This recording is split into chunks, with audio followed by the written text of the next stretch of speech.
ছাইরোনা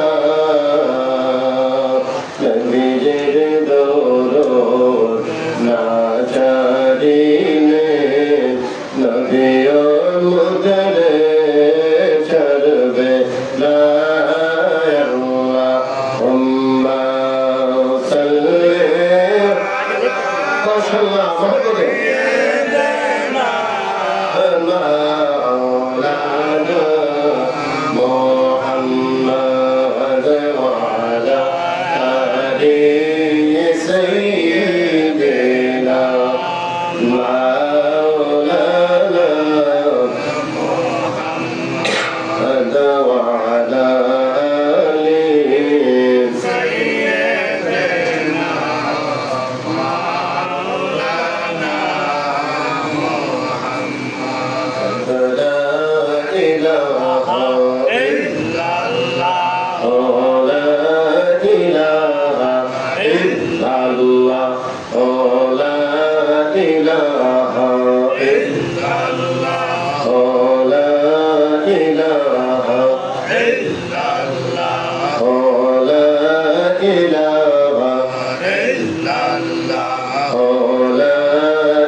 সেই নবীকে পাইতে হইলে সেই নবীকে পাইতে হইলে কামেল পীরের দয়া চাই লা ইলাহা ইল্লাল্লাহ ও লা ইলাহা ইল্লাল্লাহ ও লা ইলাহা ইল্লাল্লাহ ও লা ইলাহা ইল্লাল্লাহ ও লা ইলাহা ইল্লাল্লাহ ও লা ইলাহা ইল্লাল্লাহ আল্লাহর জিকির করবে যারা আল্লাহর প্রিয় হবে তারা আল্লাহর প্রিয় হবে যারা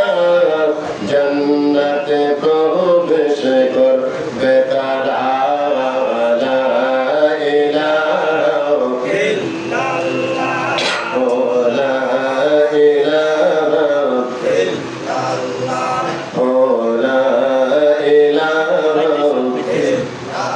ইল্লাল্লাহ মুহাম্মাদুর রাসূলুল্লাহ সাল্লাল্লাহু আলাইহি ওয়াসাল্লাম। আমার বাবা বন্ধুরা মসজিদে নববীর মধ্যে আমার নবী বসে আছেন, সাহাবীদেরকে বললেন, ও আমার সাহাবারা তোমরা জাদ্দিদুল ঈমান, নতুন করে ঈমান নবায়ন করো, জোরে জোরে করো সুবহানাল্লাহ। কি করো? জাদ্দিদুল ঈমান, তোমরা ঈমানকে নবায়ন করো। কি করো? ঈমান নবায়ন করো। বিভিন্ন জিনিস নবায়ন হয় না, নতুন করে বছরের পর বছর নতুন বছর আসছে বিভিন্ন লাইসেন্স কি হয় নবায়ন হয়, জোরে করো সুবহানাল্লাহ। এবার আমার নবী বললেন, ও সাহাবারা তোমরা ঈমানকে নবায়ন করো, আবার জোরে করো সুবহানাল্লাহ। সাহাবারা আরজ করেন, ইয়া রাসূলুল্লাহ হাবিবাল্লাহ নবী গো কাইফা নুজাদ্দিদুল ঈমান, আমরা কেমনে ঈমানকে নবায়ন করব জানি না, আপনি বলে দেন।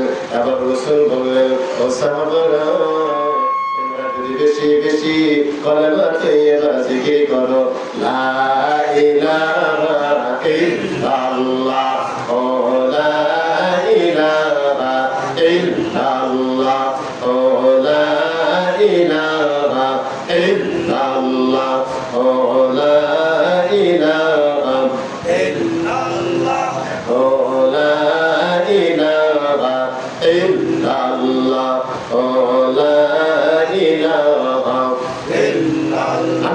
বাবাজিরা বন্ধুরা জিকির করতে মজা লাগে? আর জোরে কোন মজা লাগে?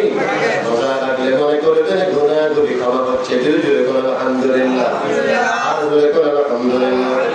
আমার নবী বললেন, ও আমার সাহাবারা, তোমরা যদি বেশি বেশি কালেমা তাইয়্যিবা জিকির করো, লা ইলাহা ইল্লাল্লাহ জিকির করো রে, তোমাদের ঈমান আমার আল্লাহ মোবায়েন করে দিবেন, বৃদ্ধি করে দিবেন। চিৎকার মেরে বলুন সুবহানাল্লাহ। আমরা আমাদের ঈমানকে নবায়ন করতে চাই কি চাই না? বৃদ্ধি করতে চাই কি চাই না? তাহলে বেশি বেশি নফিয়ার ব্যাপারে জিকির গায়ে জিকির রাজি আছি আমরা? এই অলির দরবারে পাওয়া যায়নি এই জিকির আছে?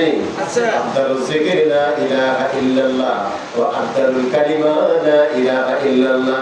ইবনে আব্বাস থেকে হাদিস রওয়ায়াত, আমার নবী ফরমান, চারটা কালেমা আল্লাহর কাছে বেশি প্রিয়। জোরে জোরে বলুন সুবহানাল্লাহ। এর মধ্যে এক নম্বর হচ্ছে লা ইলাহা ইল্লাল্লাহ কালিমা আমার আল্লাহর কাছে সবচেয়ে বেশি প্রিয়।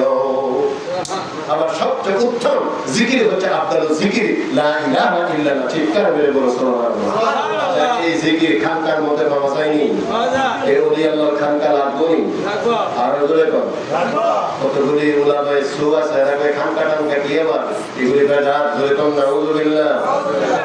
তুমি কি জানো না এই খানকার মাধ্যমে বাংলাদেশে ভারত উপমহাদেশে ইসলাম আসছে? চিৎকার মেরে বলুন সুবহানাল্লাহ। আল্লাহর ওলিদের খানকার মধ্যে এই মুর্শিদের খানকার মাধ্যমে খানকা বসাইছে, এই খানকার মাধ্যমে ইসলাম প্রচার হয়েছে। ঠিক কিনা বলেন? আর জোরে কোন চিৎকার মেরে বলেন। এই খানকার মাধ্যমে আল্লাহর ওলিরা ইসলাম প্রচার করেছে। এই বাংলাদেশে সাবকন্টিনেন্ট ভারত উপমহাদেশে, ইন্ডিয়াতে, পাকিস্তানে, বাংলাদেশে কোন নবী রাসূল আসে নাই কি নাই?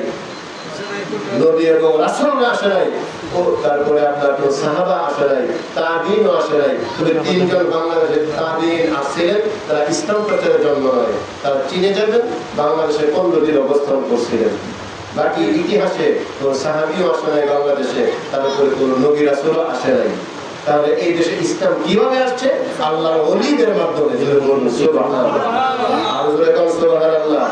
আল্লাহর ওলিরা জায়গায় জায়গায় জায়গায় জায়গায় আয়েশা খানকা বসাইছে। ইসলাম প্রচারের কেন্দ্র বসাইছে, মার্কাজ বসাইছে। জোরে বলুন সুবহানাল্লাহ। যারা খানকার বিরুদ্ধে কথা বলে তারা কি নবীর পক্ষে না বিপক্ষে? ওলি আমাদের বিপক্ষে না পক্ষে?